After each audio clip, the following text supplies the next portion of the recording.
আজকের আমি তোমাদের সাথে নতুন একটা রেসিপি ভিডিও শেয়ার করব। তো hello friend, welcome to my page. তো যেহেতু কালকের ছিল নববর্ষ, তাই সবাইকে জানাই শুভ নববর্ষ, নতুন বছরে অনেক অনেক শুভেচ্ছা রইল সবার জন্য। আর নববর্ষতে আমি ভেবেছি নতুন বছরটা মিষ্টিমুখ দিয়ে শুরু করা যাক, তাই আমি এই সিমাইয়ের রেসিপিটা করেছি। আর এই রেসিপিটা কিন্তু আমি পুরোপুরি ভিডিও দেখেই করেছিলাম, আর তোমাদেরকেও আমি শেয়ার করব যে এই রেসিপিটা আমি কিভাবে করেছি। তো চলো শুরু করা যাক। আমি এই রেসিপিটা কিভাবে করেছি তোমাদের দেখাবো। তো প্রথমে এখানে দেখতে পাচ্ছ আমি এখানে দুধ জাল দিয়ে নিচ্ছি। এখানে আমি 1 লিটার দুধ নিয়েছি। আমি 2.5 কাপ সিমাইয়ের জন্য 1 লিটার দুধ নিয়েছি। তোমরা নিজেদের পরিমাণ অনুযায়ী দুধ নিয়ে নিতে পারো। তো দুধটা ফুটে ওঠার পর আমি এখানে এলাচ দিয়ে দিচ্ছি, যাতে সুগন্ধটা আরও বেশি ভালো আসে দুধের।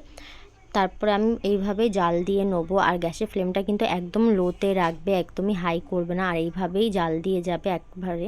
তারপরে আমি এখানে গোবিন্দভোগ চাল নিয়ে নিয়েছি 2 চামচ। চালটা আমি আগে ভিজিয়ে রেখেছিলাম। তারপরে আমি একটু মিহি করে পেস্ট করে নেবো। খুব মিহি করবে না, একটু দানা দানা রাখবে। তারপর আমি এই পেস্টটা আমি দুধের মধ্যে দিয়ে দিচ্ছি। এটা তোমরা ক্ষীরও বলতে পারো, আবার পায়েসও বলতে পারো, বা পায়েস ক্ষীরও বলতে পারো। আর যেহেতু এটা আমি ক্ষীর বানাচ্ছি, তাই একটু ইয়েলো কালারের ফুড কালার দিয়ে দিচ্ছি। আমার কাছে কেশর ছিল না, তাই আমি একটু ফুড কালার দিয়ে দিয়েছি ইয়েলো ভাবটা আসার জন্য। ক্ষীরে একটু ইয়েলো ভাব না আসলে ভালো লাগে না। তোমাদের কাছে কেশর থাকলে তোমরা কেশর দিয়ে দিতে পারো।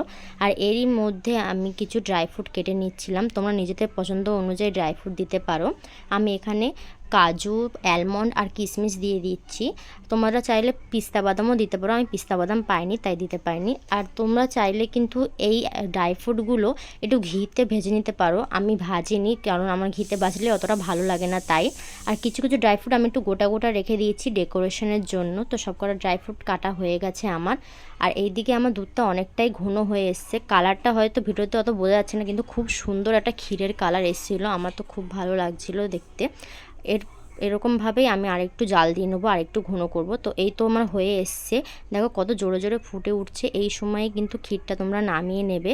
এটা ঠান্ডা হওয়ার পর কিন্তু আরও ঘন হয়ে যাবে। তো এই দেখো ক্ষীরটা কেমন হয়েছে, ভিডিওতে বোঝা যাচ্ছে না, কিন্তু কালো। তো এরকমই রাখবে কিন্তু ক্ষীরটা তোমরা, এটা ঠান্ডা হওয়ার পর আরও জমে যাবে। তো চলো এবার মেন কাজটা করা যাক। এই তো ছিল সিমাইটা। আমি এখানে লাচ্চা সিমাই নিয়েছি।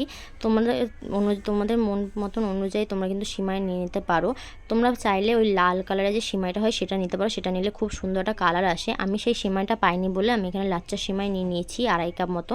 আর 1 কাপ চিনি নিয়েছি। তোমরা তোমাদের মিষ্টি অনুযায়ী চিনি নিয়ে নিতে পারো। আর হাফ কাপের একটু অল্প আমি জল নিয়েছি।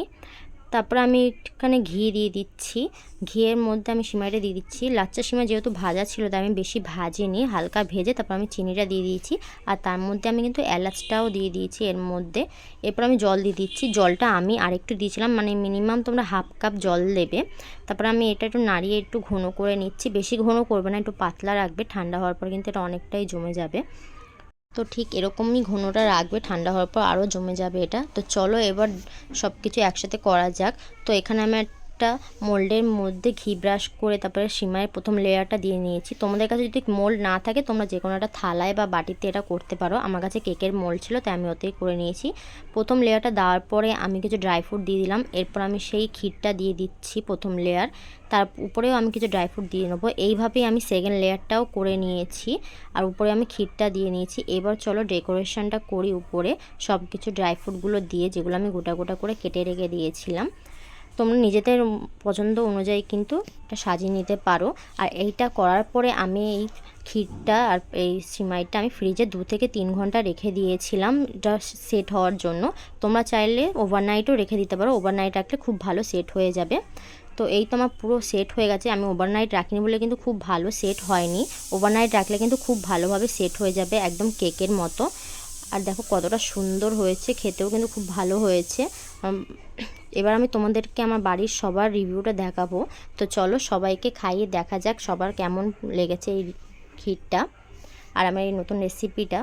তো প্রথমে আমি আমার বাবাকে এইটা টেস্ট করাবো। তো দেখো আমার বাবার রিভিউটা কেমন হয়েছে।